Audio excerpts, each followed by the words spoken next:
में पीएचडी थे Cambridge London, और वहाँ उन्होंने कैम्ब्रिज यूनिवर्सिटी में पढ़ाया था। फिर उसके बाद वेस्ट एशिया में, इधर ईस्ट में कई विश्वविद्यालयों में पढ़ाने के बाद वो रुड़की विश्वविद्यालय में हेड थे अपने विभाग के, जियोलॉजी विभाग के। और सौभाग्य से बचपन में हम साथ ही पढ़े हुए थे, हम क्लास फेलो रहे थे किसी जमाने में। और हमारे नवोदय विद्यालय समिति के उस समय के जो कमिश्नर साहब थे वो उनके क्लास फेलो रहे हुए थे। तो विद्यालय में हमने उनको बुलाया यहाँ इंडक्शन कोर्स में टीचर्स को जरा पढ़ाने के लिए। कहने लगे, भाई मैं तो जियोलॉजी का आदमी हूँ, आपके गुरुजी लोगों को क्या पढ़ाऊंगा। मैं कहा, महाराज आपकी जो मर्जी आप वो पढ़ा दीजिए, क्योंकि विद्वानों का कोई और छोर नहीं होता है, कोई और छोर नहीं होता, जो मर्जी वो पढ़ा दो। तो फिर कुछ हमारी चर्चा हुई उनके घर पर रुड़की में। कह लगे बॉडी लैंग्वेज पर पढ़ा दूं। मगर तो बहुत ही अच्छा विषय है, ऐसा पढ़ाने वाले कौन आते हैं, आप बॉडी लैंग्वेज पर जरूर लेक्चर दीजिए अपना। वो आ गए यहाँ पढ़ाने के लिए। उन्होंने सबसे पहले एक चित्र दिखाया। एक कुर्सी है, कुर्सी में एक सज्जन बैठे हैं। Who is he? It was his question.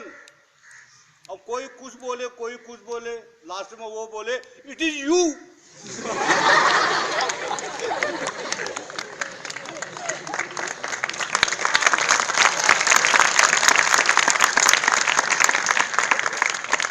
ठीक है, तो उन्होंने वहां से शुरुआत की बॉडी लैंग्वेज की। इस प्रकार की बॉडी लैंग्वेज वाले टीचर जो गठरी जैसी कुर्सी पर जाके बैठ जाएंगे, गठरी की तरह, वो क्या पढ़ाएंगे। उनको देख करके आधे बच्चे तो हा करने लग जाते।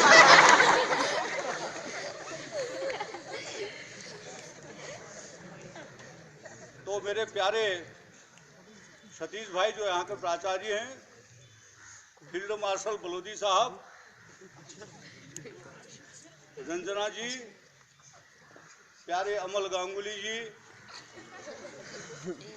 पूर्व और होने वाले पूर्व विद्यार्थियों, आप सबको मैं प्रणाम करता हूँ। प्रणाम सर। यहाँ पर जैसा जैसा कहा गया, और मंजीत की बातों से मेरे आंसू आ गए थे बैठे बैठे। मैं बड़ा भावुक आदमी, मैं बहुत कम बोलता हूँ, लेकिन जब अपने विद्यार्थियों के बीच बैठता हूँ तो मुझे पता नहीं चलता मैं कितना बोल रहा हूँ। अभी कुछ महीने पहले नवोदय विद्यालय में इंस्पेक्शन के लिए गया था। वहाँ आपके जो डिप्टी कमिश्नर है आजकल, वो और हम साथी थे, उनके ही जिद पर में गया था वहाँ। अब बोलने के लिए मंच पर बुलाया। मैंने कहा, महाराज बता दो पहले मैं कितना बोलूँ। उन्हें आपको छूटे जो मर्जी बोलते रहो। मैं कहा, आप बोर हो जाओगे बहुत ज़्यादा। कल के नहीं, आप बोलिए। तो बच्चों से मैंने कहा, भाई जहाँ से तुमको मेरी बातें अच्छी न लगे, हाथ ऐसा करते मैं समझ जाऊंगा, मैं बैठ जाऊंगा। खैर बोलते चले गए, बोलते चले गए। करीब करीब 1.25 घंटा हो गया था। मैंने कहा, मैं बैठ जाऊं। बच्चे कहने लगे नहीं। तो फिर आपके डीसी साहब जगह में बैठ जाऊं, कहने लगे गोन। अरे मैंने कहा, मैं थक गया हूं महाराज। नहीं, आप थोड़ा और बोलिए। तो करते कराते 3 पीरियड निकल गए। तो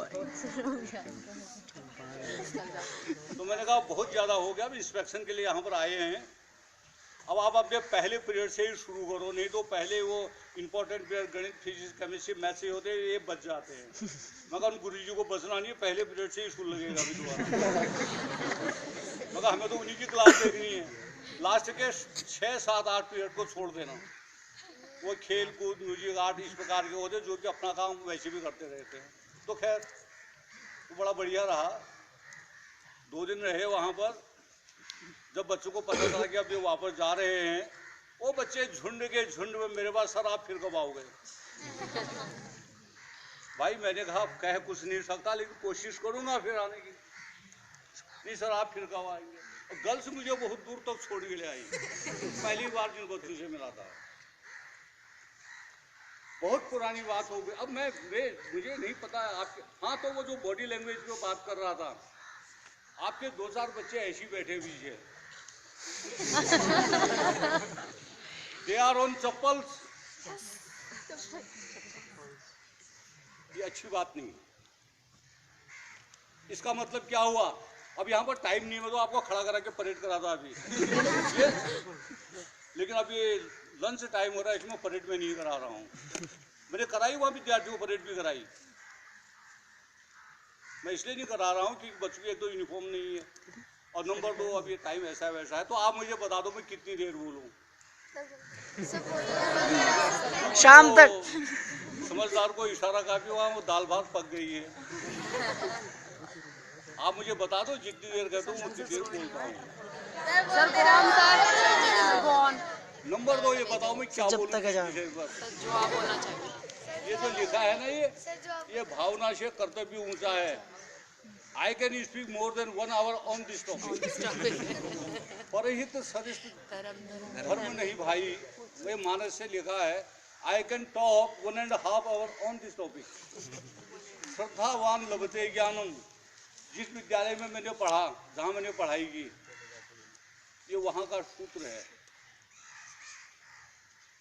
ये गीता से लिया गया है। मैं इस पर बहुत ज़्यादा बोल सकता हूँ। अभी मुझे किसी काम से नैनीताल जाना पड़ा, एक बहुत विद्वान जो पूरे भारत में प्रसिद्ध हैं वो प्रोफेसर साहब मिल पड़े, इसकी बात चर्चा चल पड़ी। मैंने कहा कॉलेज के गेट में लिखाएंगे, तो हमने काफ़ी देर तक इस पर चर्चा की। तो कहने लगे आपको अभी भी ये बात याद है? मैं कहा याद ही मेरी, यहाँ है ये, यहाँ।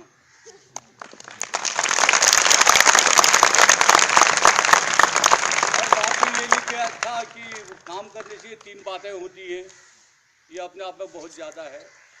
अभी बराक ओबामा साहब आपके देश में पधारे, किसी ने सुना उनका भाषण? Yes sir. नहीं सुना? भाई हम तो अपने टाइम में यहाँ पर ये पिक्चर ये ऊपर ज़्यादा ध्यान नहीं देते थे। कभी कोई बहुत बड़ा मैच अगर हो, बच्चों से कहता आप मैच देखो, मान लो वर्ल्ड कप फाइनल हो रहा या कोई क्रूशियल मैच, आज भाई बच्चे पिक्चर वो देखेंगे। या फिर कभी कोई ऐसी कोई डिग्निटरी ऐसी VIP आ रहे, चलो आप देख लो। तो ओबामा साहब बोले, मैं एक आधी लाइन सुना रहा हूं, a Dalit writes the constitution of India, और चाय बेचने वाला becomes the prime minister of this country. ऐसे ऐसे उन्होंने उदाहरण दिए। तो ध्यान से सुन रहा था, लगा खाना मिस हो जाए, कोई बात नहीं, रोजी खाते हैं, बात सुनूं। अम्बेडकर साहब ने हमारा संविधान लिखा, बच्चे सब जानते हैं। मोदी साहब चाय बेचने के बाद यहाँ पहुँच गए हैं।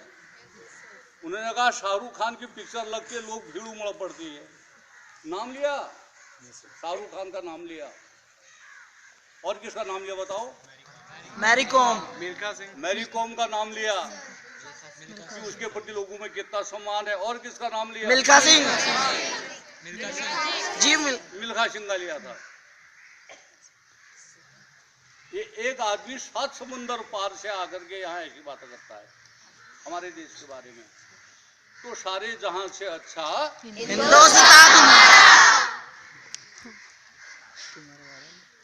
तो उन्होंने अपने भाषण में ये भी कहा, ये एक बगिया के विभिन्न फूल हैं। आप सब लोग एक एक परिवार को रिप्रेजेंट करते हो, हैं? एके नापि सुभक्षेण पुष्प तेन सुगंधिना वासितम तद्वनम सर्वम सुपुत्रेणम कुलम यथा। बड़े भारी जंगल में एक खुशबूदार फूल वाला पौधा है। वो क्या करता है? सारे वन को खुशबू से भर देता है। ऐसे ही यू ऑल आर दैट वृक्ष। Okay, agree? Yes sir.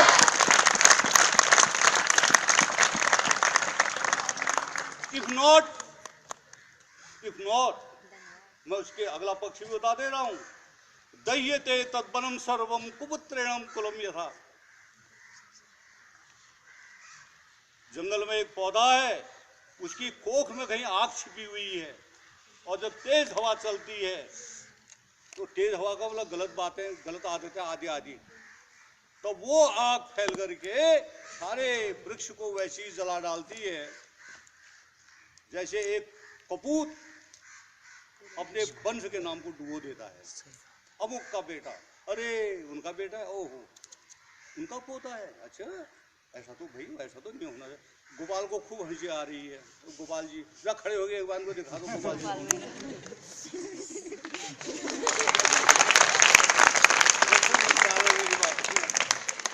आप बैठिए। ये हमारे विद्यालय के मुख्य विद्यार्थी रहे, स्टूडेंट कैप्टन या चीफ स्टूडेंट जो भी कह दो। अब ये बेचारे हमेशा मुस्कुराने में ही रहते थे, उसका भी भला, उसका भी भला, इसका भी भला, उसका भी भला। गुडी गुडी एवरीवेयर, गुडी गुडी नथिंग एल्स। अच्छा भाई, अब ये चीफ स्कूल का हेड बॉय के माने प्रिंसिपल का राइट हैंड भाई, हमारा विद्यालय जो चला विद्यार्थियों की वजह से चला, मेरी वजह से नहीं चला। गलतफहमी लोगों ने मेरे बारे में जो बोला उसमें सच्चाई बहुत कम है। बच्चों की वजह से विद्यालय चला। तो गोपाल जी जब जो कहें भाई आज प्रिंसिपल साहब जी ऐसा कह दो, दाल में नमक ज़्यादा होना चाहिए, कल को क्या है मिर्च और ज़्यादा होनी चाहिए, परसों को क्या है आज बादल लग रहे धूप में बैठना चाहिए, अगले दिन क्या है आज ऐसा होना चाहिए। और मैं कुछ कहूँ ये मेरी बात को बैरन कह नहीं ऐसा नहीं ऐसा होना चाहिए। तो मैंने इनको एक दिन यहाँ असेंबली में इतना हड़काया, इतना हड़काया, मुझे पता था विश्वा इस्तीफा देंगे। मैं गया पीछे पीछे, मुझे पता था आ रहे हो उनको, गोपाल जी भी आ गए, मैं नहीं बनना चाहता।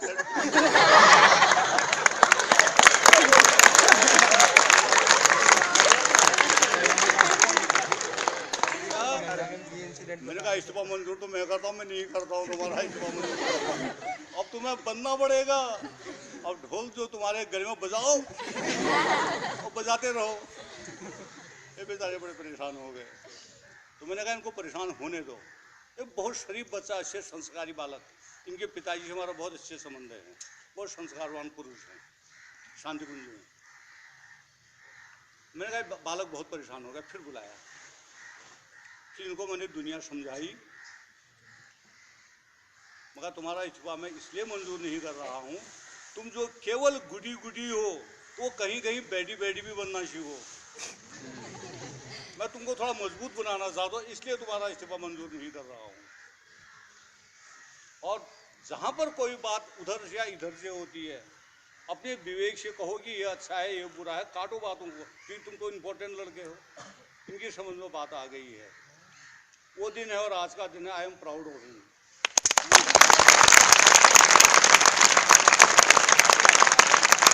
तो बहुत सारे उदाहरण हैं। जवाहर नवोदय विद्यालय हरिद्वार, आप यहाँ प्रिंसिपल साहब के ऑफिस में देखोगे ना, एक उनमें ओपी शर्मा जी का भी नाम है, टॉप में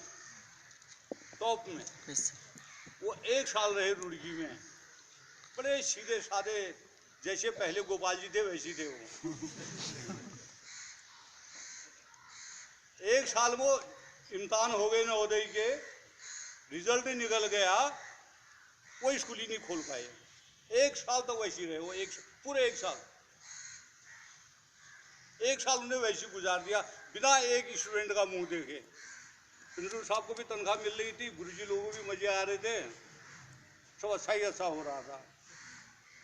तब अल्मोड़े से मुझे लिए आदेश हुआ कि आप हरिद्वार जिले में जाओ, वहाँ स्कूल नहीं चल रहा है, आप चलाओ। हमारे कमिश्नर के आदेश हुए, ठीक है साहब, हम रुड़की आ गए, सारे हाल चाल देखे, हमने कहा यहाँ तो हाल क्या बेहाल हैं। और स्कूल सैंक्शन हो गया सरस्वती नगर। कितने बच्चे जानते हैं सरस्वती नगर का, बताओ, हाथ उठाओ। देखो इस जिले के विद्यार्थी, किसी को पता नहीं सरस्वती नगर किधर है।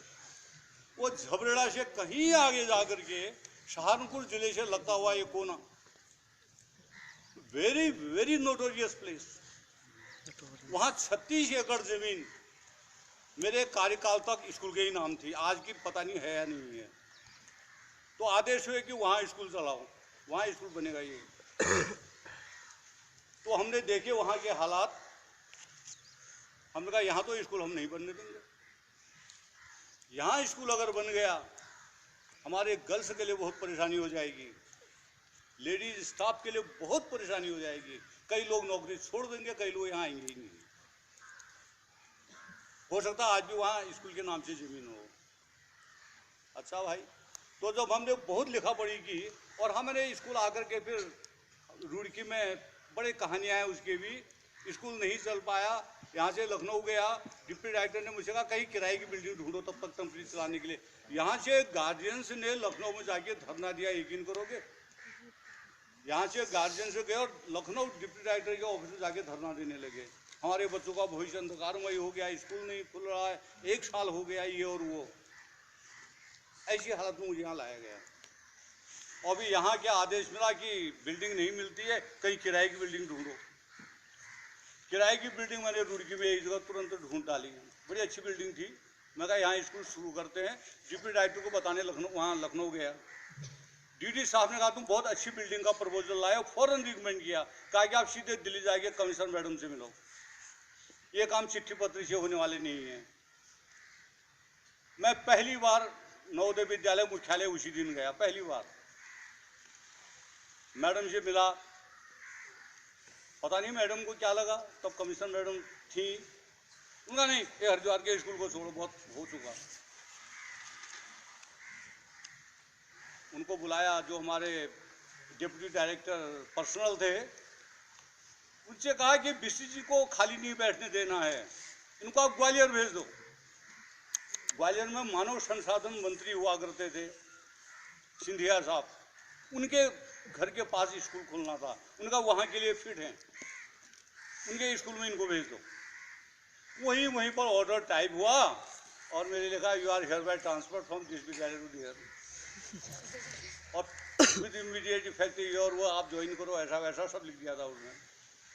यहाँ रुड़की में स्टाफ इंतजार में था कि प्रिंसिपल साहब स्कूल का अप्रूवल लेके आएंगे, हम सब यहाँ ठीक ठाक हो जाएगा, स्कूल चलेगा। यहाँ मैं आधी रात को यहाँ पहुँचा, आधी रात को रुड़की में, तब तक टीचर बेचारे वो तब के जगे हुए थे। मैं आया, बड़े उत्सुकता से मुझे घेरा।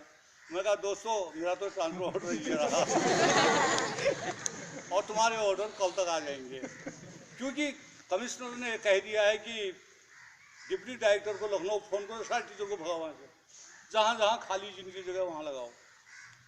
मैं कहा तुम्हारे ऑर्डर कल परसों आ जाएंगे।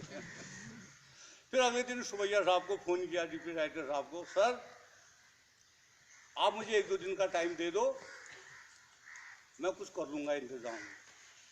आप 1-2 दिन गुरुजी लोगों को बचा लो, बहुत परेशान हैं। तो वो बोले इनको तो बचा लेगा, हमको कौन बचाएगा।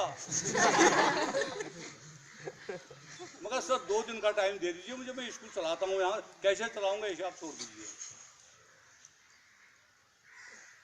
कल ठीक है मैं 1 दिन रुक जाता हूँ, टीचर्स के ट्रांसफर के ऑर्डर। मैं कहा मैं चले भी जाऊंगा तो कम से कम दूसरे प्रिंसिपल को ले आने लगी, स्कूल चले। मेरी बातें बेकार तो नहीं लग रही? No sir. ठीक हो गया। अगले दिन मैं डीएम साहब के पास गया, मगर सर जी धन्यवाद, आपके संरक्षण में 1-2 महीने रहा यहाँ, अब मेरा ट्रांसफ़र हो गया ये ग्वालियर को, मैं तो जा रहा हूँ ग्वालियर, कोई भूल चूक गलती हो तो माफ़ कीजिएगा। क्या कह रहे हैं? मैं कहा स्कूल यहाँ जिला प्रशासन ने या कहीं से जगह तो मिली नहीं स्कूल चलाने के लिए टेम्प्रेरी, तुम्हारे कमिश्नर साहब ने कह दिया तुम्हें खाली नहीं जाओ ग्वालियर जाओ। मैं तो वहाँ जा रहा हूँ। कहें भाई ये तो न अब क्या होगा, उनने कहा। मैं कहा अब होगा ये, मैं तो खैर जा ही रहा हूँ, जो टीचर है कल परसों वो भी सब ट्रांसफर हो जाएंगे और यहाँ स्कूल अब नहीं खुलेगा। कम से कम मैंने कहा सर 10 साल तो ये स्कूल पीछे चला ही गया, अब 10 साल तो कोई यहाँ की फाइल को खोलने वाला नहीं है। भाई ये तो ठीक नहीं हुआ, ये ठीक नहीं हुआ। तो सर क्या करें? आप जिले में कहीं भी बताओ जहाँ आप स्कूल खोल सकते हो, जहाँ आप चला सकते हो बताओ। मैं कहा सर कहीं है आपकी नॉलेज में इस जिले में जगह? अरे मैंने कहा जगह तो है, मुझे लोगों ने टाल दिया। कहाँ है? मैंने कहा रुड़की में अमुक हॉस्टल है, वहाँ चल सकता। मैंने कहा चल जाएगा। तो बोले कि आप जो कुछ ऑर्डर आपको करना है चेयरमैन की हैसियत, डीएम साहब तो हमारे चेयरमैन होते हैं, आप खुद ऑर्डर लेके लाओ अपने लिए।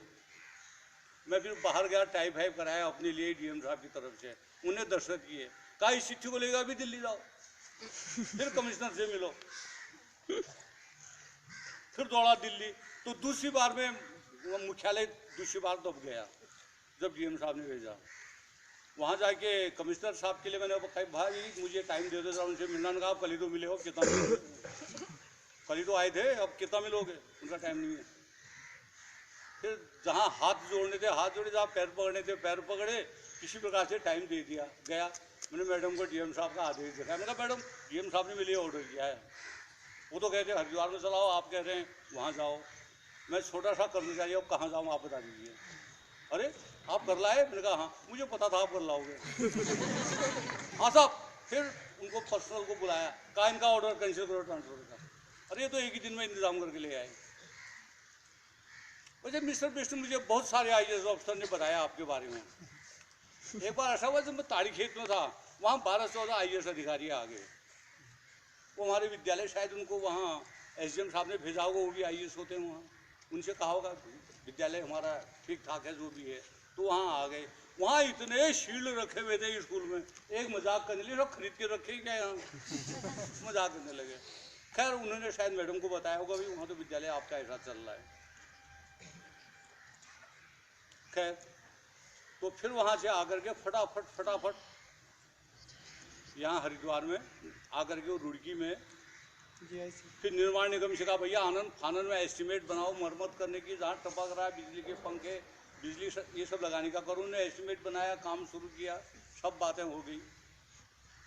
तो फिर हमने वहाँ जो बच्चे 6th क्लास में जिनका 1 साल खराब हो गया, उनका मैंने इम्तहान लिया। इम्तहान तो वो जो पहले बैच के बच्चे थे, उनका इम्तहान मैंने ये दिखाया कि साल भर पढ़ते रहे हैं अपने घर, और इनका इम्तहान मैं ले रहा हूँ। वैसे नवोदय विद्यालय में प्रिंसिपल जो है 6ठी 7वीं 8वीं बच्चों को, अब आजकल क्या है मैं नहीं जानता, उन दिनों खुद एग्जाम लेके पास कर सकता था बिना किसी को पूछे। तो हमने उन बच्चों का खाली फॉर्मेलिटी के लिए इम्तहान लिया, सबको 6 में पास दिखा करके कागज़ वागज़ बना के उनको 7th में चढ़ा दिया सबको।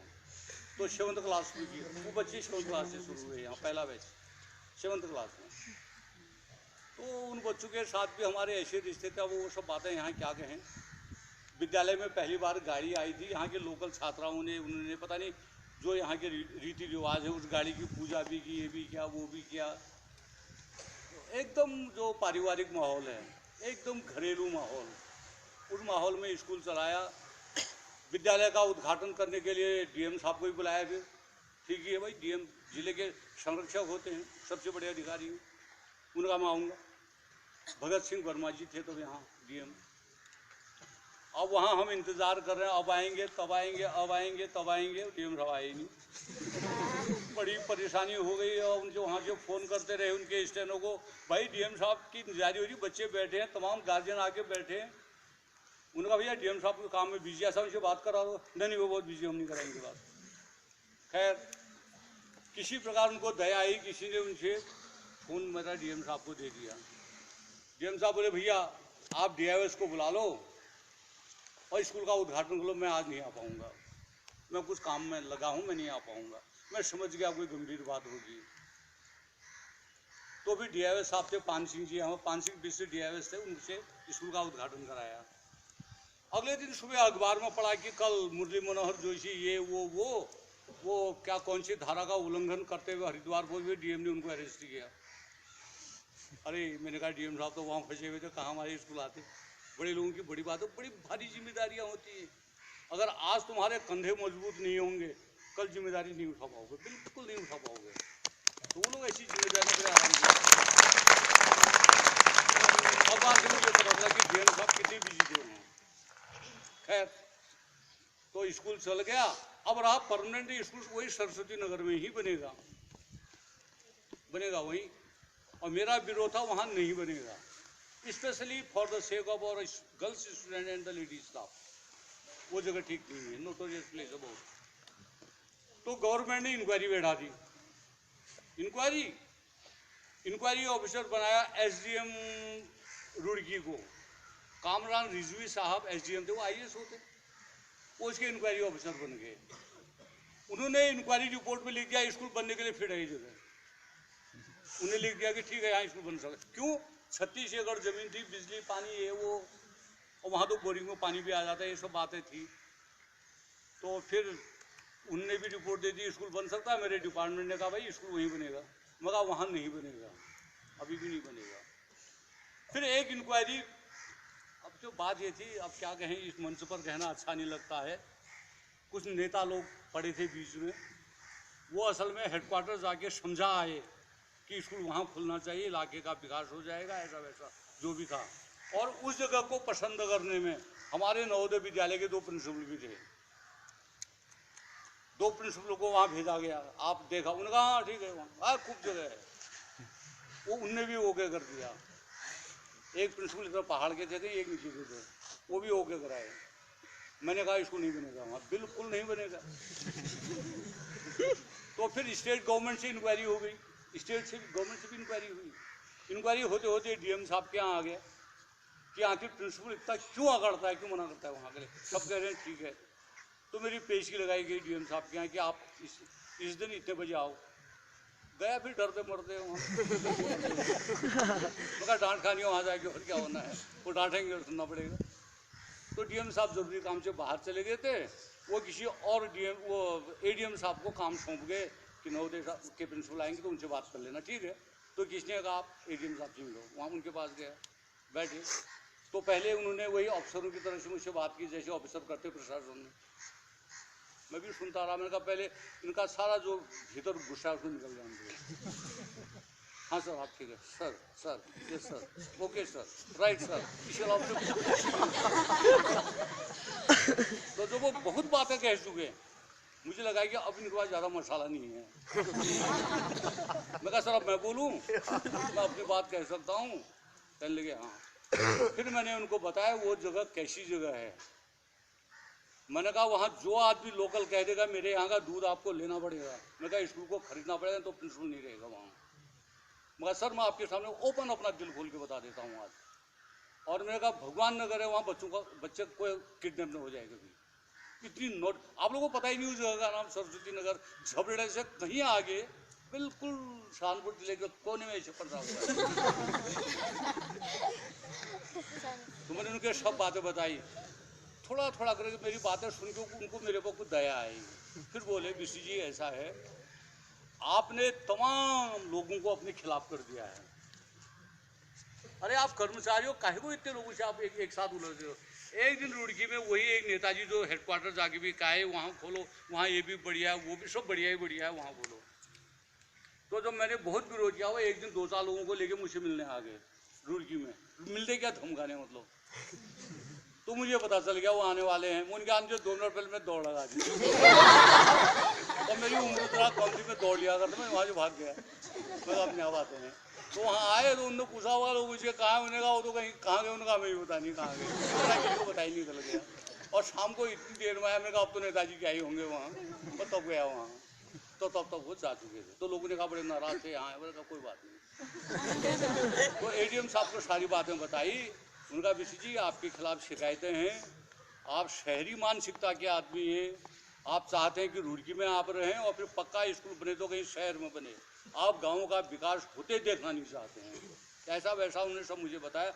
आपके खिलाफ ये धारणा यहाँ बन चुकी है, सारे लोग आपसे नाराज हैं। मगर सर जवाहर नवोदय विद्यालय का पट्टा तो मेरे नाम लिखा नहीं है, न ही मैं वहाँ का ठेकेदार हूँ। अरे मैं तो कर्मचारी हूँ, मेरा तो ट्रांसफरेबल पोस्ट से जहाँ मर्जी ट्रांसफर होता रहेगा। अगर विद्यालय अच्छी जगह बन भी जाता है तो मेरा ठेका थोड़ी मैं वहीं रहूँगा, समिति मेरा ट्रांसफर आज कर दे, ऐसा कुछ नहीं है। रही बात शहरी और ग्रामीण मानसिकता की, मैंने कहा मेरे से पहले की जो पीढ़ी मेरे गांव में गुजरी है वो बिना चौपहिया वाहन दे के गुजर गए, ऊपर चले गए, ऊपर या नीचे जहाँ भी गए होंगे। मतलब मेरा गांव मोटर हेड से 16 किलोमीटर दूर था। तो हमारे गांव के बड़े बुजुर्गों बेचारे जिंदगी भर गाड़ी नहीं देख पाई चौपहिया। मैंने कहा मैं तो ऐसे गांव का आदमी हूँ, इससे बड़ा बिहड़ देहाती आदमी कौन होगा। दूसरी शर्त मैंने कहा लिख के दे देता हूँ इन राइटिंग अभी यहीं पर, हिंदुस्तान में जो स्कूल सबसे दूर दराज गाँव में है वहाँ मेरा ट्रांसफर आज ही कर दूँ। लेकिन उसके साथ ही दूसरी शर्त, JNV हरिद्वार सरस्वती नगर नहीं बनेगा। कहीं अच्छी जगह बनेगा।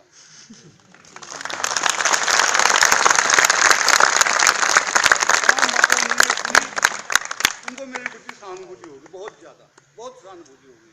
कहने कि ऋषि जी आप तो स्कूल के बारे में बहुत सोचते हो, आप बहुत गहरे जा रहे हो स्कूल के बारे में। मगर सर स्कूल 1000 साल से ज़्यादा रहेगा, कम से कम 100 साल तो रहेगा ही रहेगा।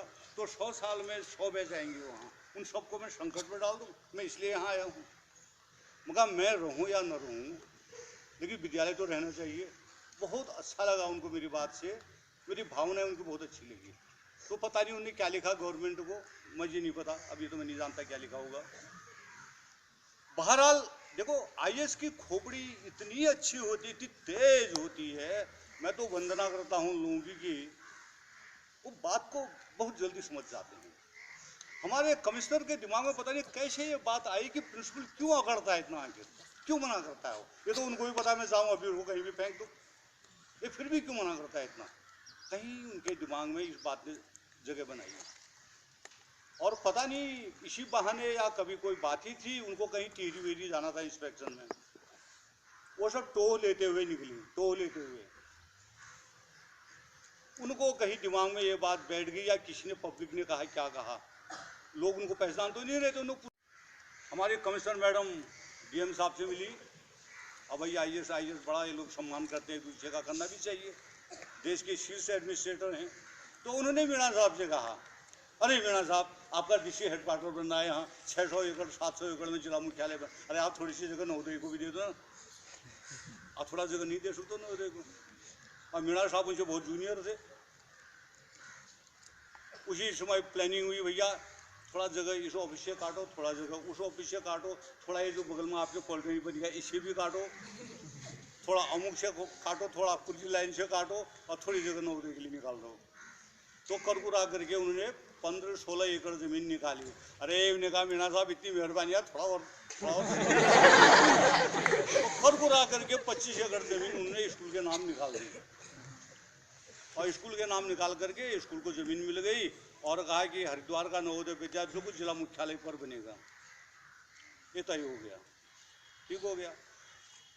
तो 95 में मैंने यहाँ 90 फिर बड़ी दौड़ भाग की थी, काम जल्दी कैसे स्टार्ट हो, ऐसा हो वैसा हो। तो 95 मई में ऐसे में इस विद्यालय में कंस्ट्रक्शन भी शुरू हो गया। और 2 अप्रैल 1997 को उसके 1.5 साल बाद हम यहाँ शिफ्ट हो गए। पूरे हिंदुस्तान का ये रिकॉर्ड है, कंस्ट्रक्शन शुरू होने के 1.5 साल के अंदर विद्यालय अपने परमानेंट साइट में चला गया।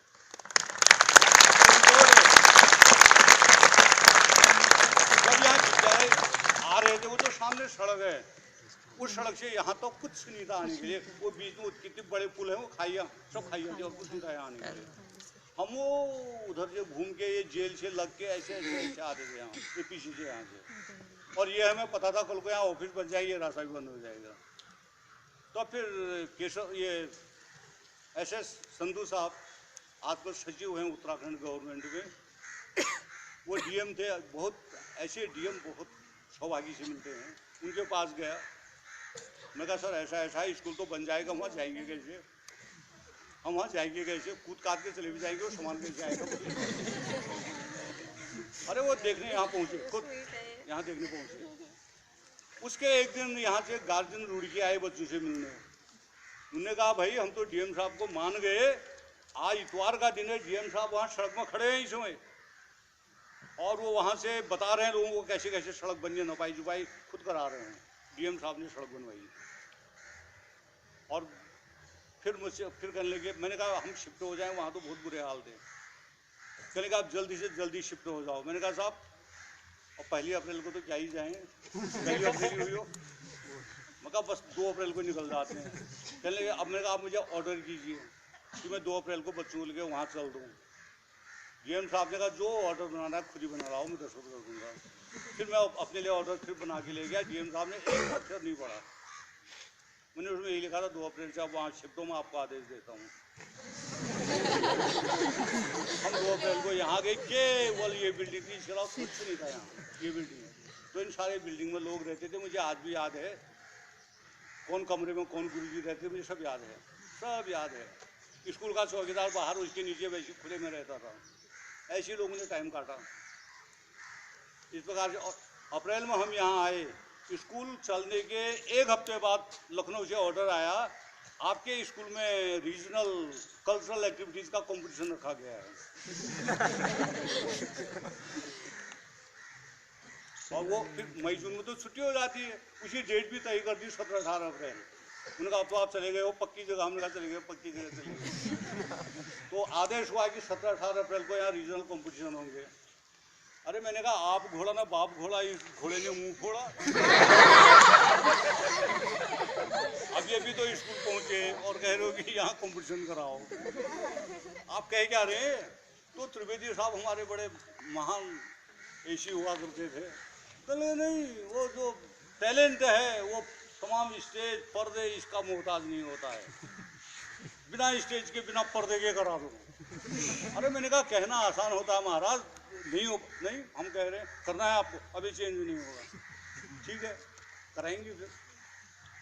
तो फिर केंद्रीय विद्यालय में यहाँ पर आर साहब थे केंद्रीय विद्यालय में, वो केंद्रीय विद्यालय के बिग गन्स प्रिंसिपल्स में से थे, बहुत प्रभावशाली। उनके पास सौभाग्य से हमारे जिले के रहने वाले हैं पहाड़ में, उनके पास गया, मगर सर आपको वज्र गिरता हुआ तो नहीं दिख रहा पर मेरे ऊपर गिर ही गया है। कहने लगे क्या हो गया? मगर ऐसा हो गया, हमारे पास कुछ नहीं है। वहाँ वो स्कूल में बच्चे रहते, सब कमरों में जो पढ़ा रहे हैं उनको। तो उन्हें अपने 2-3 गुरुजी को बुलाए, भाई सारे पर्दे वर्दे ये वो सब यहाँ के वहाँ पहुँचाओ, और 1-2 टीचरों की ड्यूटी लगाए, वहाँ जाके इससे तुम ही बनाना। मैंने कहा मुझे जज वज भी तो चाहिए, मैं यहाँ किसी को पैसा, अरे सब जज भी मेरे स्कूल से आ जाएंगे और निर्णय करने वाले भी तो चाहिए। कहीं एक जज तो मैं ही बन जाऊँगा, मंजूर है। मैंने कहा क्या है महाराज। तो फिर वो लोग आके यहाँ बड़ा अच्छा कॉम्पिटिशन हुआ और फिर सब कुछ ठीक ठाक हो गया। तो ये स्कूल आते ही मैं बता रहा हूँ, फिर तो वो दिन है और मेरे जाने के दिन तक कैसा कैसा यहाँ होता रहा, only God knows, only God knows. Parliamentary committee आई थी यहाँ पर, पार्लियामेंट्री कमेटी, वो ये देखने आई थी कि सेंट्रल गवर्नमेंट में हिंदी का कितना इस्तेमाल हो रहा है। तो उन्हें नवोदय विद्यालयों को भी अपने उसमें रख लिया था कि कितनी हिंदी हम लोग इस्तेमाल करते हैं। अरे रातों रात जहाँ पर प्रिंसिपल लिखा उसे मिटा के प्राचार्य लिखा भी। और जहाँ जहाँ पर जैसा, हमारे यहाँ काफ़ी काम हिंदी में हो चुका था, वास्तव में काफ़ी काम हो चुका था। सारे आदेश वादेश सब हिंदी में निकालने शुरू किए कि हाँ हम हिंदी में काम करते हैं। चलो ये तो दूसरी बात है। मुख्य बात ये हुई कि मुझे उसका कन्वीनर बना दिया। कन्वीनर बीन से यहाँ से लेके सारे जितने पहाड़ के आगे के या आसपास के नवोदय विद्यालय सब जगह ये इंस्पेक्शन आदि, वो पार्लियामेंट्री बोर्ड वो तो सीधे गवर्नमेंट को रिपोर्ट देती है, गवर्नमेंट ऑफ इंडिया को। तो मैं सब ये जिम्मा अपने ऊपर लूँ और कैसे कैसे लोग यहाँ से जाएंगे, किन वाहनों से जाएंगे। यहाँ उन दिनों 15-20 गाड़ियाँ हर समय खड़ी रहती थी, 15-20 गाड़ियाँ हर समय खड़ी रहती थी। किसी को कहीं भी स्कूल का मैच बंद था, वहाँ ताले लगे थे, सील लगे थे, सरकारी कमरों को ऐसे ही नहीं खोल सकते हैं। हम वहाँ खाना भी नहीं पका सकते थे। ये हिसाब में हमारा खूब बड़े बड़े भोगल लगे दिन में खाना पकाते थे यहाँ। तब स्कूल बंद था, किसी को बताएंगे हम क्या क्या कर रहे हैं। 2 बार कमिश्नर साहब आए, खुद कमिश्नर साहब 2 बार आए उस बीच, खुद कमिश्नर साहब को लेके, कभी रुद्रप्रयाग, कभी कहीं, कभी किसी को लेके, कई बार कैसा सब वो भी सब निभाए। इस प्रकार की परिस्थितियाँ बहुत आई। और यहाँ पर स्काउट गाइड का क्या हुआ था, जमहूरी हुआ था, याद है बच्चों को? कितने बच्चों को याद है? किसी ने भाग लिया? नहीं लिया। जमहूरी का मतलब जानते हो? कितने बच्चे जानते हैं? स्काउट गाइड वाले नहीं जानते हैं। जमहूरी का मतलब होता है international organisation of scouts and guides. Bharat scout guide का अंतर्राष्ट्रीय सम्मेलन, वो हर साल अलग अलग देशों में होता है। उस साल वो सम्मेलन उन्होंने इंडिया में रख दिया, भारत में। भारत वालों ने हरिद्वार में रख दिया। उन्होंने कहा हरिद्वार में होगा। APJ कलाम साहब उसका उद्घाटन करने वाले थे। कलाम साहब का नाम तो सुना होगा। वो उसका उद्घाटन करने वाले थे।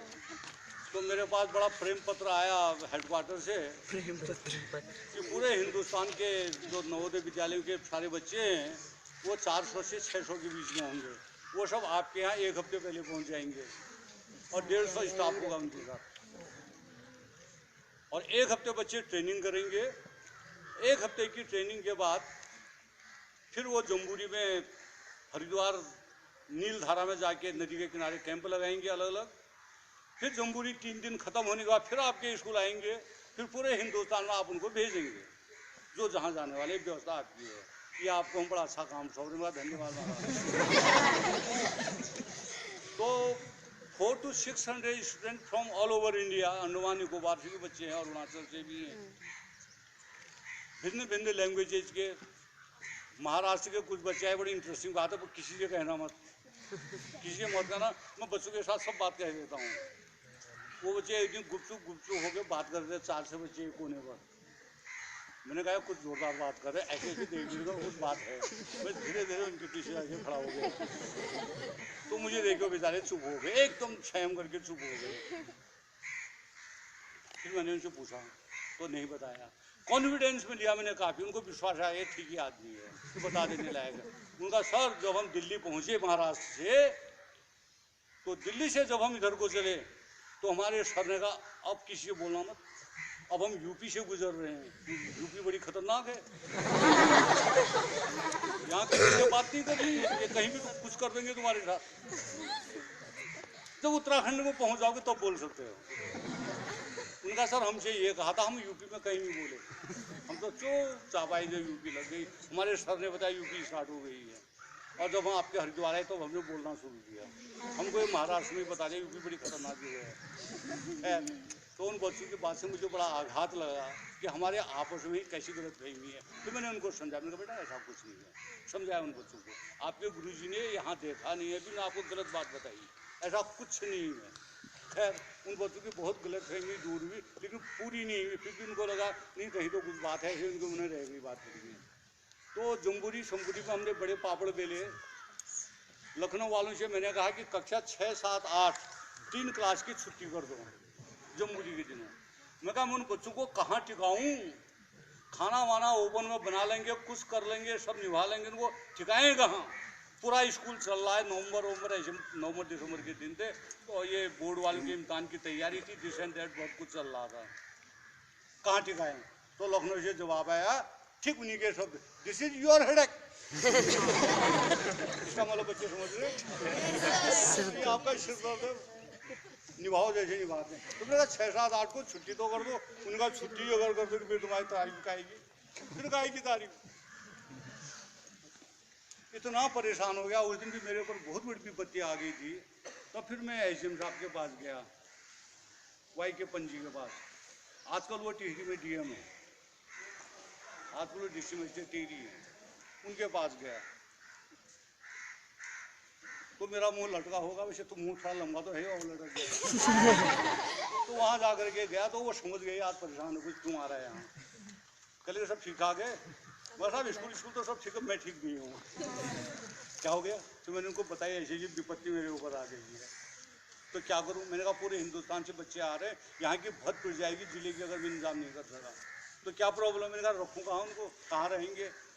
कहेंगे सर आप ठीक है मैं बताऊँगा, सोचता हूँ इसके बारे में। मैं 2 घंटे बाद फिर पहुँच गया। कुछ सोचा आपने? उन्होंने मैंने कर दी है, व्यवस्था कर दी है।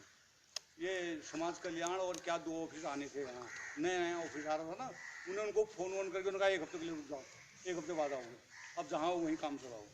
उन्होंने कहा 2 बिल्डिंग आप ले लो, एक में बॉयज़ को रोक दो, एक में गर्ल्स को रोक दो, 2 मंजिल 3 मंजिल बिल्डिंग है। अरे उस दिन मुझे ऐसा लगा जैसे कुबेर का खजाना मिल गया। तो फिर वो बच्चे वहाँ रखे ट्रेनिंग के लिए, यहाँ दिन में स्कूल आते थे, वो ड्रम व्रम बजाना हल्ला गुल्ला चलता था, उसी बीच में गुरुजी लोग पढ़ाते भी थे। मैं कहा भैया जिसको ज़्यादा परेशान है कान बंद कर दो, या तो गुरुजी की आवाज़ सुनो या वहाँ की आवाज़ सुनो। ऐसे काम वाम चलाया। जम्बूरी हो गई, 150 करीब स्टाफ था। वो बीच में एक दिन नाराज़ हो गए, नहीं हमको बैठती वहीं मिलनी चाहिए, यहाँ भी इतनी दूर क्यों बुलाते, हमको चाहिए नहीं चाहिए, हमको वहीं मिलनी चाहिए। फिर गया एक एक के हाथ जोड़ी, महाराज ये सब मेरी गलती, आप मान जाओ, चाय पीने आ दो वहाँ। फिर बेचारे ने खैर मुझे माफ़ करके आ गए। किसी प्रकार जम्बूरी झेली, फिर किसी प्रकार उनको यहाँ से विदा किया। फिर सबसे बड़ी प्रॉब्लम ये थी, उस बीच जो सारा खर्च हुआ उसका अकाउंट मेंटेन का वो हमारी जिम्मेदारी थी। अब वित्तीय मामले सबसे गंभीर होते हैं बेटा, अब तो कहने क्या है। तो उन्होंने कहा या प्रिंसिपल नवोदय विद्यालय हरिद्वार की जिम्मेदारी है। एज पर रूल, हर चीज में लिखा जाता है एज पर रूल। कोई भी चीज होगी एज पर रूल। रूल से इधर उधर कुछ नहीं होना चाहिए, आपकी जिम्मेदारी। खैर फिर वो भी सब किया लोगों ने मिलजुल करके। तो उस बीच आप कल्पना कर सकते हो हमारे स्टाफ ने कितना परिश्रम किया होगा। हमारे डिप्टी डायरेक्टर कहते थे, उस भैया साहब बड़े कड़क डिप्टी डायरेक्टर थे वो कहते थे I am successful if my principles are successful. My principals are successful if the teachers are successful. The teachers are successful if their students are successful. तो आखिरी बात कहाँ गई? आखिरी बात यहाँ गई, इनकी बदौलत आपके 2 दर्जन बच्चों के 95 और उससे ज़्यादा नंबर आ गए। मैं ठीक कह रहा हूँ?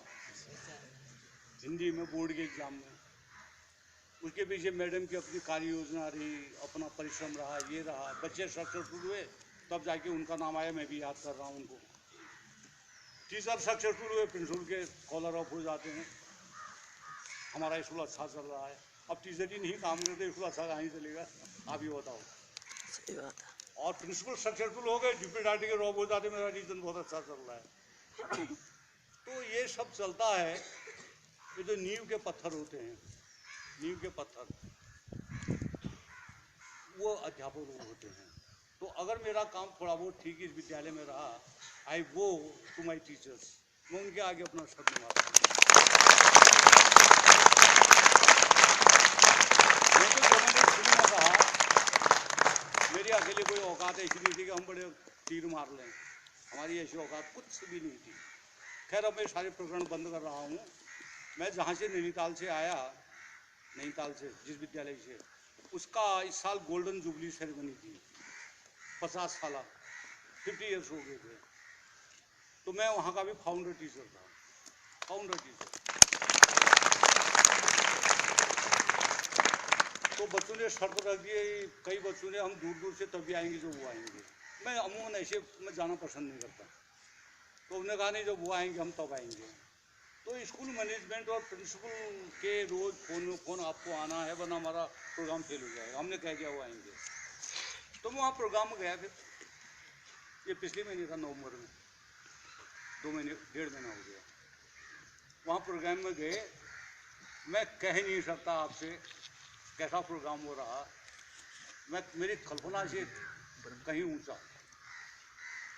उन पुराने स्टूडेंट ने कोई कह रहे सर आपको पता है मैं कहाँ हूँ? मैं दिल्ली यूनिवर्सिटी में प्रोफेसर हूँ और दिल्ली यूनिवर्सिटी में सबसे कम एज में प्रोफेसर बनने का मेरा रिकॉर्ड है।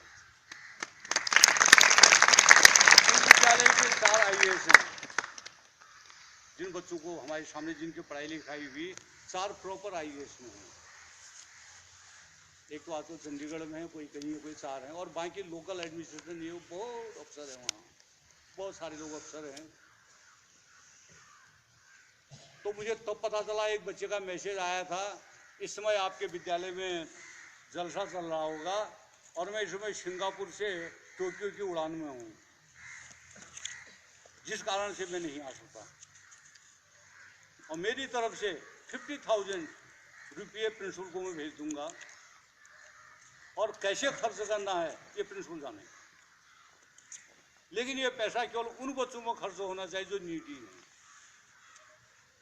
तो मैं तो वहाँ देख के बड़ा आश्चर्यचकित रहेगा। बच्चे, अरे एक बालक BEL में बहुत बड़ा ऑफिसर है, BEL जानते ना बच्चे, भारत इलेक्ट्रॉनिक्स लिमिटेड, जो रडार वडार ये वो सब बनाते हैं, वो बहुत बड़ा अधिकारी है वहाँ।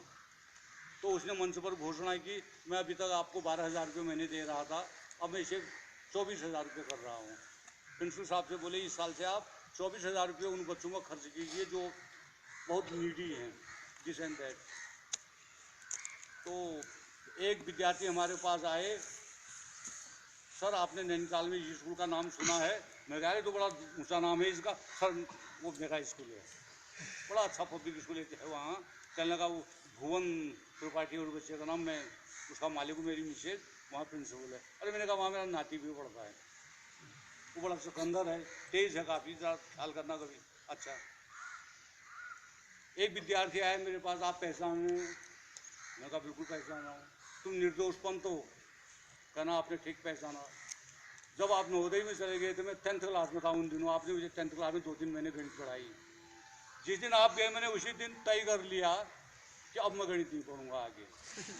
बच्ची की बात बता रहा हूँ, मैंने तय कर लिया कि अब गणित नहीं पढ़ूंगा।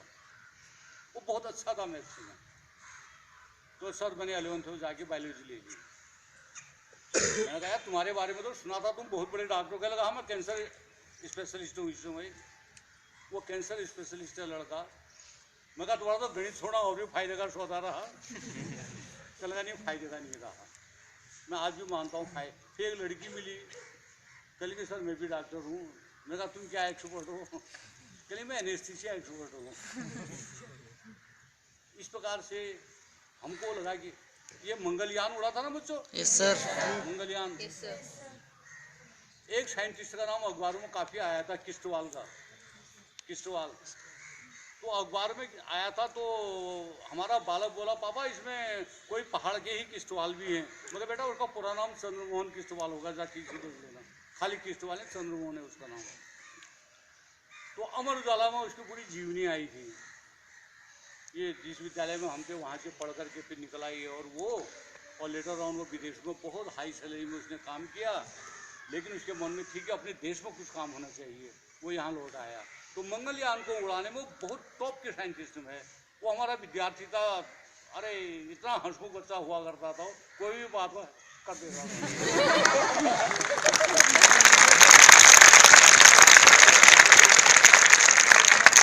एक ब्रिगेडियर साहब हैं, उनका फोन आया एक दिन, सर मैं आपसे मिलने आ रहा हूँ।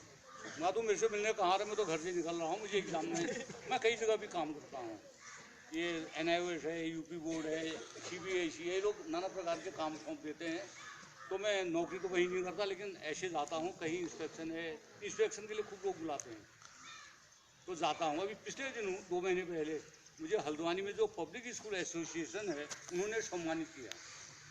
वो क्या देते हो, मूवमेंट ऑफ इंडो दिया। यार मैंने कहा मेरी उम्र थोड़ी, लिए तो मेरे बच्चों की उम्र है, उनके भी बच्चों की उम्र है, कहाँ मानने नहीं अब। खैर तो इस प्रकार से अपना टाइम ठीक निकल रहा है। थोड़ा बहुत अच्छे लोगों के बीच में रहते हैं। वो नवोदय विद्यालय में इंस्पेक्शन के बाद हमारे DD साहब बोले, जो आज डिप्टी डायरेक्टर हैं, DC साहब, इसमें साहब पढ़ाई बहुत कर रहे हो, मुझे लग गया। मैंने कहा क्या होगा? आपने 21 श्लोक बोले संस्कृत के, कह रहे थे 21 अपनी भाषा में गिन रहा हूँ। 21 संस्कृत कब सीखी? मैं कहा थोड़ा बहुत पढ़ने का टाइम मिलता है, तो पढ़ने से बढ़िया कुछ नहीं है। Your books are your best friends. अब मैं बातें खत्म कर रहा हूँ अपनी। यहाँ पर SNS राव साहब आए थे, हमारे NBS में अच्छे एजुकेशनिस्ट थे, खूब लंबे, साउथ इंडियन। मेरे घर पर थे वो, घर से हम यहाँ ऑफिस को आ रहे थे, उनको जाना था फिर दिल्ली। यहाँ एक बच्चा मिल गया, मैं नाम नहीं बता रहा हूँ उसका, एक स्टूडेंट यहाँ पर मिल गया। वो बड़े मुस्कुरा के उनकी ओर देखा, उन्हें उसकी पीठ पे थपथपाई, नाम पूछा, बताया योर परसेंटेज 10वीं का इम्तहान दिया था sir 89। He was very happy, बड़े खुश हो गए। उन्हें 89। Don't be happy for the 89% you have scored, be unhappy for the 11% you have lost.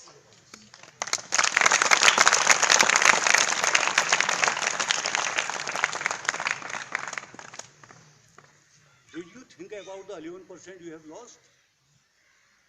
कभी घर बैठ के, कमरे में बैठ के, स्कूल में बैठ के, हॉस्टल में मनन किया कि वो 11% में कहाँ गवाया? 11 से 55, 55%, 55 marks you have lost. 55 marks तुम गवाए और हंस रहे हो। उन्हें उसे फिर मुझसे कहा, मैं इसे इसलिए कह रहा हूँ कि लड़का बहुत होशियार है, इसलिए कह रहा हूँ। तो वो लड़का कभी कभार तो फोन करता, कहता सर उनके वो वाक्य मेरे जीवन के लिए टर्निंग पॉइंट थे। टर्निंग पॉइंट, मेरे जीवन की धारा बदल गई, सोचने की दिशा एकदम बदल गई। तो 89% कुछ माने नहीं रखते, माने वो रखते जो 11% में छोड़ा है। अनुराधा का 12th का पेपर था मैथ्स का, याद है बेटा? मैं CBSE की ड्यूटी में था, तमाम रुड़की सुड़की इधर उधर स्कूलों की चेकिंग में था।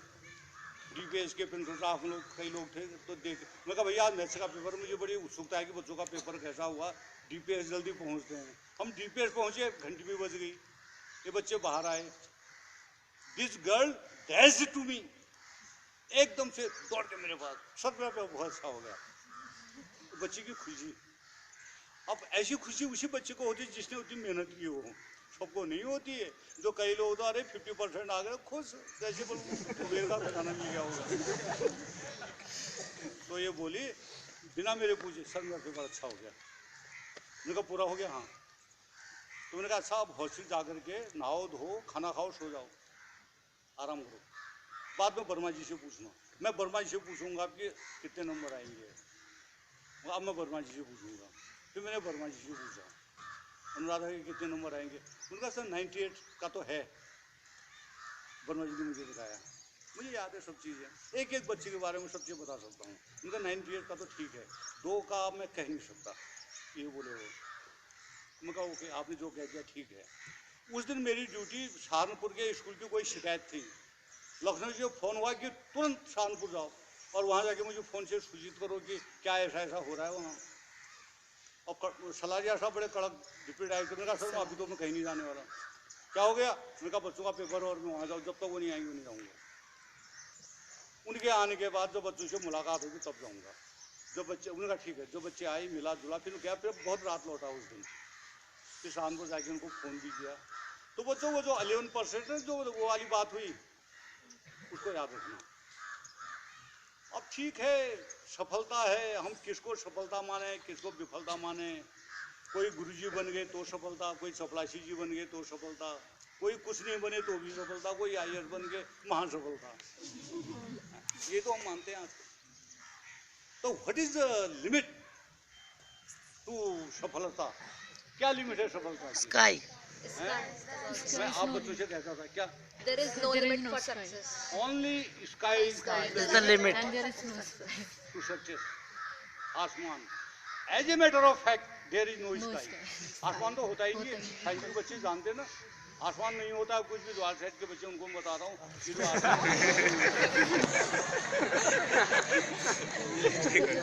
The blue colour of the sky only due to the scattering of Light. अभी बच्चे उनको पता है, this is only due to the scattering of light. As a matter of fact there is No sky. No sky. तो there is no limit to Success. Success. आप गांधी जी को ज्यादा सफल मानोगे या बराक ओबामा को? बताओ किसको ज्यादा सफल मानोगे? Obama. है ना, किसी का मन करागा वो ज्यादा सफल है, किसी का मन ओबामा। करागा शायद वो ज्यादा सफल है। कोई लिमिट नहीं है, कोई लिमिट नहीं है। तो इसलिए ये कहना कि हम यहाँ पहुँच गए, वहाँ पहुँच गए, ये बच्चों ने यहाँ पर बहुत सारी बात कही। वो जो बालक मंजीत है। ये तो आंसू निकल आए। हमने कभी बड़े काम नहीं किए। अगर नवोदय विद्यालय में कुछ काम किया, किसी पर एहसान नहीं किया। हमको तनख्वाहें इसी बात की दी जाती थी, ये हमारी ड्यूटी थी। 9 साल का बच्चा विद्यालय में आता है, I was the principal who used to interview each and every child for hours together. जब 6ठी क्लास के बच्चे स्कूल में आते थे, 9 साल के बच्चे, मैं हर बच्चे का इंटरव्यू खुद लेता था। उस दिन शाम हो जाती थी इंटरव्यू लेते लेते, और बच्चे को मैं जहाँ पर पाता था मैं अपने आप कुछ नोट कर लेता था उसके लिए, अपने आप, कि ये बच्चा यहाँ पर हमको सौंपा गया है। और अब मैं देखता था 6 महीने के बाद, एनुअल एग्जाम के बाद, ये बच्चा कहाँ है। If plus okay, if minus तो सब्जेक्ट में मैं जो हमारे मेरी बात समझने वाले गुरुजी थे उनसे कहता था, अरे बच्चे की प्रोग्रेस स्कूल में आके बच्चा पीछे जा रहा है, हमारे शर्म की बात है। सब गुरुजी से तो नहीं, कुछ से कहता था ये बच्चा पिछड़ रहा है, जैसे इसके माँ बाप हमको सौंप गए ये उससे पीछे जा रहा है। अल्मोड़े में हमारे एनुअल फंक्शन चल रहा था, एनुअल डे स्कूल का। केशव देशी राजू साहब वो आजकल सचिव हैं यहाँ गवर्नमेंट में।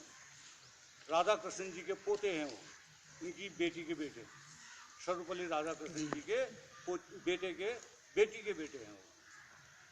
तमाम USA में पढ़ाई लिखाई हुई है उनकी, वो बहुत बड़े अधिकारी हैं। वो हमारे यहाँ चीफ गेस्ट थे, बहुत बेहतरीन इंसान वो चीफ गेस्ट थे। तो ऐसी बातें चल रही थी, अब प्रिंसिपल की ओर से कुछ बकबक करनी होती है, बोलना होता है, तो ऐसी बातें चल रही थी। मैं तो पढ़ के आया, ऐसे तो नहीं बोलता कभी, जो आ गया वो बोल दिया। तो ऐसी कुछ जिक्र आई, मैंने कहा मेरी 12th क्लास इस विद्यालय में इतनी डिसिप्लिन है, 12th क्लास, मैं कहूँ इन बच्चों से सब कूद मारो वहाँ जाके। मगर 100% बच्चे कूद मारेंगे। इनको ये नहीं सोचना है कि कहीं पैर तो नहीं टूट जाएगा, मैं कहीं लंगड़ दिन तो नहीं हो जाऊंगा। अब मैंने कहा मैं 11th क्लास से अगर कहूँ तुम भी कूदो, मगर उसमें अधिकांश तो कूदे, 1-2 बच्चे नहीं कूदेंगे, मुझे पता है। 10th क्लास से कहूँगा वहाँ 3-4 बच्चे नहीं कूदेंगे, मगर सबसे इनडिसिप्लिन क्लास मेरी कक्षा 6 है। ये मेरा कहना बिल्कुल नहीं मानते हैं। और वास्तव में 6ठी क्लास के जो बच्चे स्कूल में आते थे, गुरुजी लोगों से कह रखा था मैंने, ये होमवर्क न करें, अपने आप का मत करने दो, ये लड़ाई झगड़ा करते नो मैटर, ये किसी बड़े लड़के की लात मारते कोई बात नहीं, ये जो बड़ा अगर कभी किसी को टैग उसको निकाला ना। हर 2 बड़े बच्चों की ड्यूटी एक 6th क्लास के बच्चे को दे रखी थी। वहां पानी दूर से लाना पड़ा, इनकी बाल्टी तुम धो लाओगे, इस बच्चे का मोटा तौलिया नहीं निचोड़ा जाता, वो तुम करोगे। इतवार के दिन पहाड़ में तो बहुत ठंड होती है, गर्म पानी किया जाता है, तो सबसे पहले 6ठी क्लास के बच्चे नहाएंगे, और 6ठी क्लास के बच्चों के नहाने की जिम्मेदारी 12th क्लास की, 7th क्लास के बच्चों की जिम्मेदारी 11th क्लास की, 8th क्लास के बच्चों की जिम्मेदारी 10th क्लास की। अगर 6ठी क्लास का कोई बच्चा नहीं नहाता है, क्लास 12th इज रिस्पॉन्सिबल। और खुद चढ़ाए कि और 6ठी के बच्चे मेरा कहना नहीं मानते थे, बिल्कुल नहीं मानते थे। वो ये मान के करते तो हम इनके साथों में मजाक करने के लिए आए हैं। एक बच्चा 6ठी क्लास में आया था, उसके पिताजी के पैरों में चप्पल नहीं थे, नंगे पैर आए हो, और उनके घर से गाड़ी पकड़ने के लिए एक पूरे दिन पैदल चलना पड़ता था, पूरे दिन, कपकोट से कहीं आगे, ये जहाँ से पिंडारी ग्लेशियर जाते उस तरफ के थे वो। एक दिन बाद कपकोट पहुंचते थे वो पैदल, तब दूसरे दिन पूरी यात्रा करके विद्यालय पहुंचते थे। तो नंगे पैर धाड़ी वाली पैजामा चलती थी ना, मेरे कच्चे और वो पैजामा बनते थे, उस पैजामे को पहन के विद्यालय आए वो बच्चे को एडमिट कराने। आए तो गार्जियन लोग ऑफिस में बैठे थे, वो भी आए, वो नीचे वो चटाई वटाई गरी जो पीछे उसमें बैठे थे। मैंने उनका हाथ पकड़ा, उठाया, ऊपर नहीं, अच्छा हो रहा है, उनको बहुत अच्छा लगा, नीचे बहुत बढ़िया हो रहा है। मगर बढ़िया नहीं महाराज, आप ही लोगों के लिए फिर उठा के उनको ऊपर बैठाया। जब पहली बार बॉइल्ड एग दिया गया, उस बच्चे ने बजाय खाने के अपने स्कूल बैग में रख दिया, शायद उसे पहली बार खाया होगा, उसे लगा नहीं मुझे खा के खत्म कर दूंगी। पहले मुझे सब रिपोर्टें मिलती थी, उसने पहले दिन बॉइल्ड एग अपने बैग में रख दिया, और वो बच्चा कैसे बैकग्राउंड का था, कैसा था, आप समझ जाओ। लेटर ऑन इन क्लास 8 ही वॉज द क्लास टॉपर। 8वीं आता था क्लास टॉपर। एक दिन ऐसी पर्यावरण पर बात चल रही थी हल्द्वानी में, मेरे घर के पास पर्यावरण पर बातचीत चल रही थी, ऐसी कुछ बातें हुई। एक कोई पत्रकार नुमा सज्जन थे, मुझसे कहने लगे आप तो नवोदय विद्यालय में इतने साल है, गवर्नमेंट बड़ा पैसा खर्च करती है वहाँ। अच्छा, मैंने कहा हिसाब किताब आपके वहाँ आते रहता होगा। बड़ा पैसा खर्च करती है।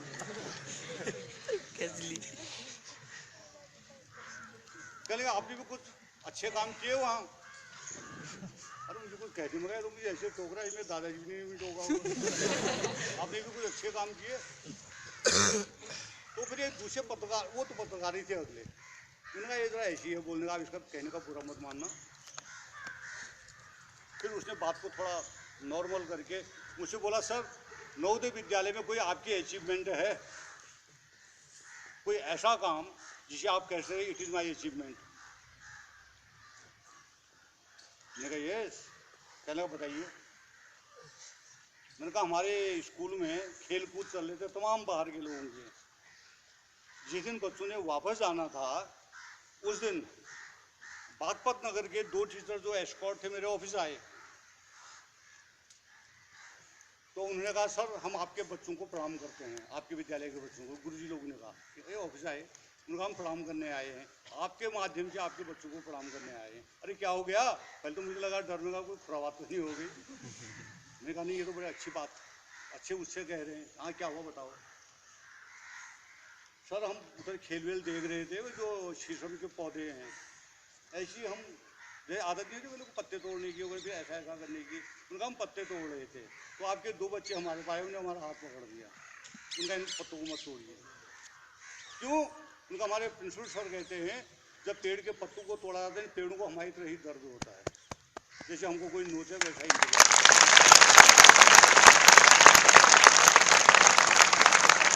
उनका एक बच्चा उनमें 6ठी क्लास का था, 6th क्लास का, एक बच्चा 9वीं का था। उन्हें हमसे हाथ जोड़ गया, सर इनको मत तोड़िए। क्यों मत तोड़िए? प्रिंसिपल सर कहते हैं इनको दर्द होता है, इनमें भी प्राण होते हैं। तो कहने लगा उन बच्चों की भावनाओं को प्रणाम करते हैं। तो वो तो जब मैं विद्यालय से गया बहुत सारे पौधे कटे, मुझे केवल उसका दुख है, उसका और किसी चीज़ का नहीं। अपने टाइम में हर कोई चलाते, जिसको जैसे मर्जी वैसे चलाओ, भाई क्या करना है। ये अभी कर्नल राय की डेथ हुई, आपको पता है? Colonel M.N.. राय की डेथ हुई ना, 4-5 दिन पहले तो अंत्येष्टि हुई है। तो कर्नल राय क्या कहते थे, क्या कहते थे? मंच पर अभिनय शिद्दत से करो, मंच पर अभिनय शिद्दत से करो, शिद्दत से करो, कि पर्दा गिरने के बाद भी लोग तालियां बजाते रहे।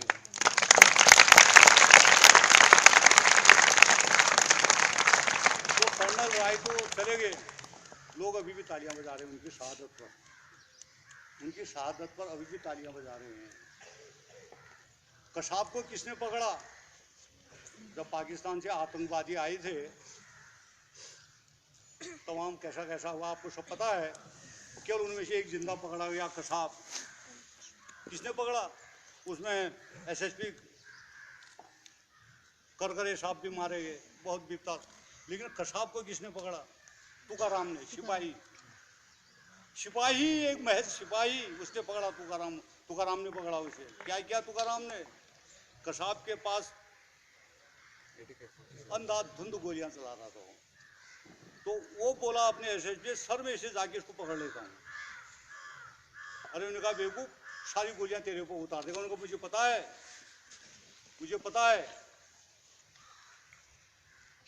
ये सब गोलियां मेरे ऊपर आएंगी, लेकिन मैं पब्लिक पर गोलियां नहीं आने दूंगा, आप मुझे जाने दो।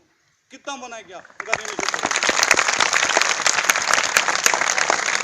भाई तुमको गोली खा के मर जाएगा फिर क्या होगा? उनका ना, जब तक इसी सारी गोलियां मैगजीन से खत्म नहीं होंगी मैं इसे छोड़ूंगा ही नहीं, चाहे मैं मर भी जाऊं, मैं इसे पकड़े रहूंगा। ठीक वही हुआ। तुकाराम कसाब के ऊपर कूदा, उसे जकड़ दिया। पता नहीं कितनी गोलियां, 40, 50, 70, 80, 100 सब उसको लगी।